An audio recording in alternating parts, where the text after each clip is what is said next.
Cela fait un certain temps que je vous apprends à survivre dans la nature à l'aide de dizaines de vidéos qui vous apprendront des techniques pour survivre dans la nature. Mais il est vrai que je vous ai jamais dit comment survivre dans la nature.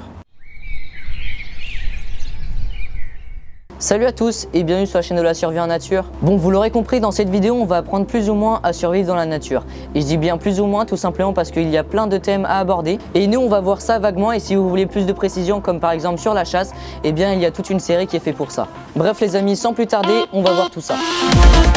Ah oui d'ailleurs les amis, j'ai oublié de vous le dire, mais j'ai un nouveau partenaire sur la chaîne, qui est d'ailleurs mon premier. Ce nouveau partenaire est Azimut Nature. Il m'avait déjà envoyé un réchaud il y a quelques semaines et j'avais déjà fait une vidéo dessus. Et puis suite à cette vidéo, Azimut Nature a décidé d'être en partenariat avec moi. Cela me permet plusieurs avantages, comme par exemple d'organiser plus souvent des jeux concours. D'ailleurs le jeu concours sur le réchaud arrive bientôt. Enfin bref, cela a plusieurs avantages, on en reparlera à la fin de la vidéo. Et puis d'ailleurs j'ai oublié de le dire, mais merci Azimut Nature.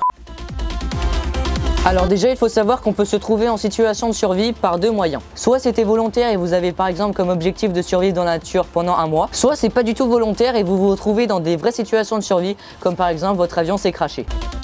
Bon après je vous le souhaite pas. Alors déjà si c'était volontaire, votre périple doit normalement bien se passer, tout simplement parce que vous avez un minimum de matériel. La base c'est d'avoir un bon couteau, un moyen d'allumer un feu, une boussole, un récipient et de préférence en métal. N'oubliez pas que plus vous avez de matos, plus votre sac sera lourd. C'est pour cela qu'il faut bien faire son sac, parce que n'oubliez pas que vous allez marcher pendant des heures, des jours, voire des semaines. Bref, si c'était volontaire, vous avez un minimum de matos, de préparation, mais surtout vous savez où vous êtes. Et je dis bien normalement. N'oubliez jamais de prévenir vos proches lorsque vous partez, comme ça si vous deviez être perdu, ils pourront prévenir les secours et définir un paramètre à chercher. N'oubliez jamais que si vous êtes perdu ou vous êtes en situation de survie, il va falloir effectuer des priorités. L'une des premières choses à faire, c'est de se demander si on ferait mieux de rester là et d'attendre les secours, ou on ferait mieux de se déplacer et d'essayer de trouver la civilisation. Si vous vous déplacez, n'oubliez jamais de laisser des traces derrière vous, comme ça si c'était le mauvais chemin, vous pouvez faire marche arrière. La priorité numéro 2, c'est de répondre à ses besoins, comme par exemple se nourrir et s'hydrater. N'oubliez pas que pour digérer, il vous faut de l'eau, c'est pour cela que c'est la priorité. Ensuite, il va falloir se protéger et se chauffer.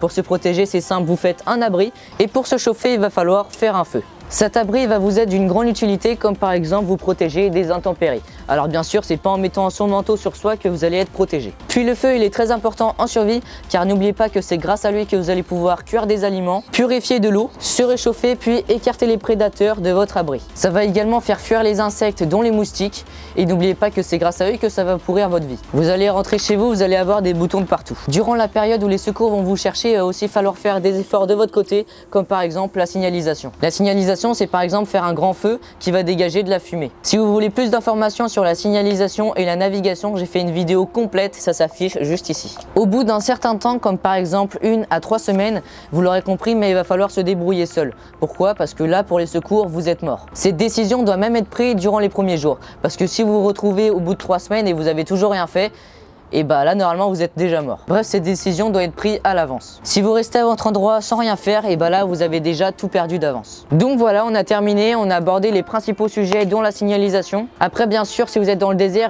ça sera pas la même chose. Vous l'aurez compris, mais il n'y a pas beaucoup d'arbres dans le désert, après ça dépend où on se situe. Se nourrir et s'hydrater dans le désert, vous l'aurez compris, mais c'est très compliqué. On verra peut-être ça dans une prochaine vidéo. Sur ce, si vous voulez plus d'informations, il y a plein de vidéos qui ont défilé dans la petite fiche i qui est juste ici, et toutes les vidéos sont en description. Si vous avez des questions ou si vous avez des choses à ajouter, n'oubliez pas de mettre tout ça dans les commentaires, parce que oui, n'oubliez pas que je suis pas un expert, je suis juste un amateur. Un grand merci à Azimut Nature qui va me permettre de faire plein d'autres vidéos, parce que oui, n'oubliez pas que les présentations matérielles ça coûte généralement très cher, et Azimut Nature va me permettre de faire plein d'autres vidéos. Donc voilà, la prochaine vidéo en partenariat avec Azimut Nature arrive bientôt. Si vous voulez jeter un coup d'œil sur le site ou vous voulez plus d'informations, n'hésitez pas à aller voir ma vidéo sur le réchaud MSR que j'ai sorti il y a pas longtemps, et le lien du magasin est dans la description. Ah oui, d'ailleurs le jeu concours pour gagner le réchaud arrive bientôt. Normalement je devrais bientôt recevoir le réchaud, donc on espère que ça arrive le plus rapidement possible. Sur ce, si cette vidéo vous a plu, n'hésitez pas à mettre un pouce bleu, ou plutôt un couteau bleu. Si vous avez des questions ou des choses à ajouter, c'est dans les commentaires. Et puis n'oubliez pas de vous abonner si vous souhaitez en voir plus, et à toute pour une prochaine vidéo.